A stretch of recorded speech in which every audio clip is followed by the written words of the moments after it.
TorahBox.com pour la diffusion du judaïsme francophone vous retransmet un enseignement du Rav Ron Shaya. Bonne écoute et bon limoud.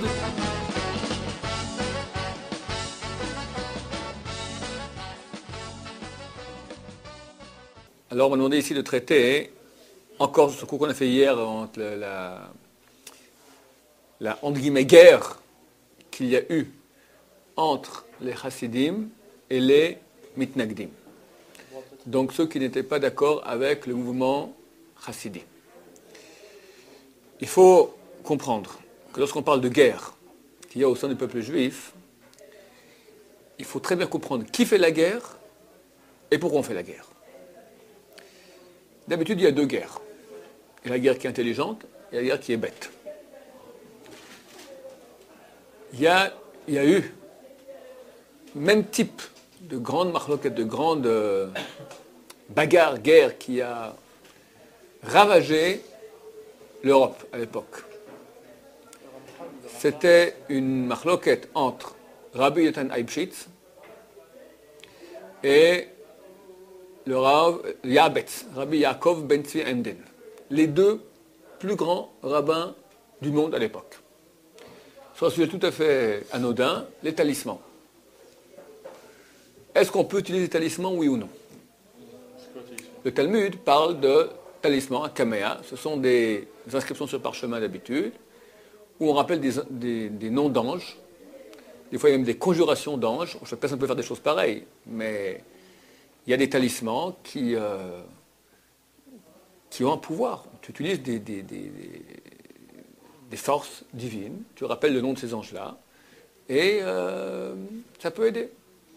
J'avais de mon chavruta, j'ai eu très longtemps chavruta pendant 15 ans, 13-15 ans, il était yéménite.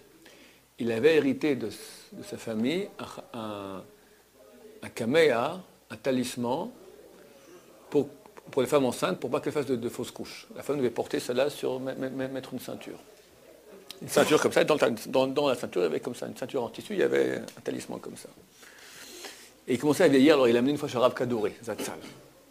Ce talisman est écrit par Hacham Yehuda Haftaya. Rav Yehuda Haftaya, c'était un des grands kabbalistes qu'il y a eu, qui sont montés d'Irak il y a 80 ans. Il est mort peut-être il y a 40-50 ans. Il a écrit un livre d'ailleurs que je recommande à lire, mais pas la nuit. Arochot Mesaprot, les esprits racontent. D'accord? Comment lui, il raconte comment il enlevait les esprits, les diboukim, d'accord? Et des fois, les esprits qui rentrent dans des personnes et les rendent folles, d'accord? Chez lui, il raconte comment il parlait avec eux.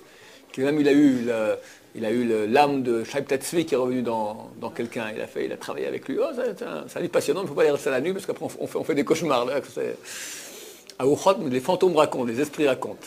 C'est passionnant. Alors c'est lui qui a écrit ce talisman. Il a vu ça Rav Kadouri, pour que le Rav Kadouri, enfin un autre, où il commence à vieillir. Le Rav Kadouri dit, Tov, bien, c'est bien. Je peux pas écrire comme ça. C'est-à-dire, il faut un pouvoir, tu vois, tu fais agir des forces divines.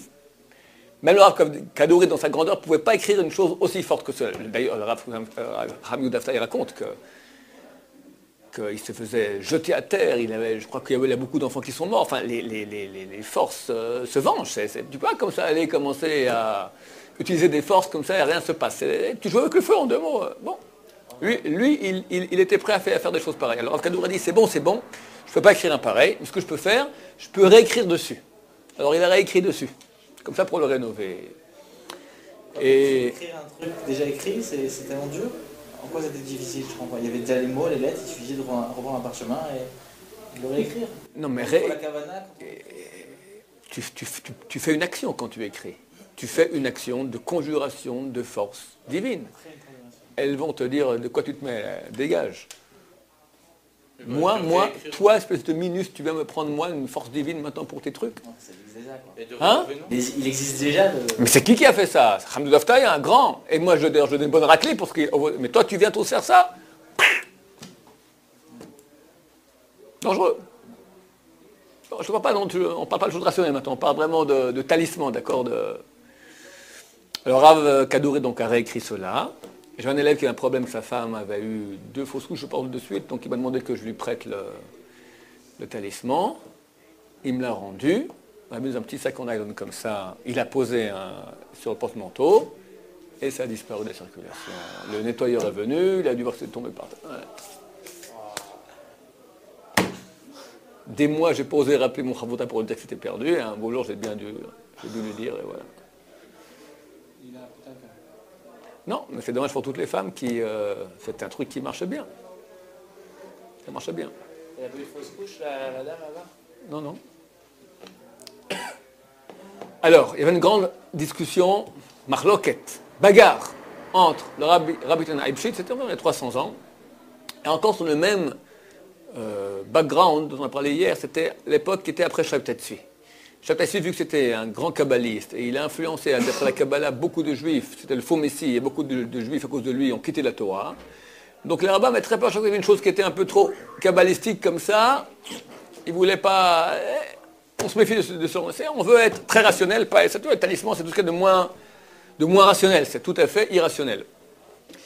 Donc, grande discussion, est-ce qu'on peut pas, dans la Mishnah, on parle, dans la Mishnah de Shabbat, qu'il y a des kaméas, mumche, etc. Donc, oui, non. Bon. Ça, c'est encore une bagarre qui peut aller. Le problème, c'est quand? C'est quand les petits du peuple s'en mêlent. Et t'as le clan des pour, le clan des contre. Et on parle, et on insulte, et on se hait. C'est interdit. Un des rabbins est décédé. 13 ans plus tard, il est venu en rêve à l'autre rabbin. Et lui a dit, sache, seulement maintenant, après 13 ans, que cette grande bagarre est terminée, pendant 13 ans, il y a eu le jugement dans le ciel, cette histoire-là. Après 13 ans, maintenant, ça, le ciel a jugé. Tous ceux qui ont participé à cette grande marloquette, cette grande bagarre dans le peuple juif, ont été rendus coupables. À part 2 personnes. Les 2 rabbins. Les 2 rabbins. Ceux qui sont responsables à l'origine. Non. Un rabbin. Il pense qu'il a... Alors, je vais t'expliquer justement comment ça se passe.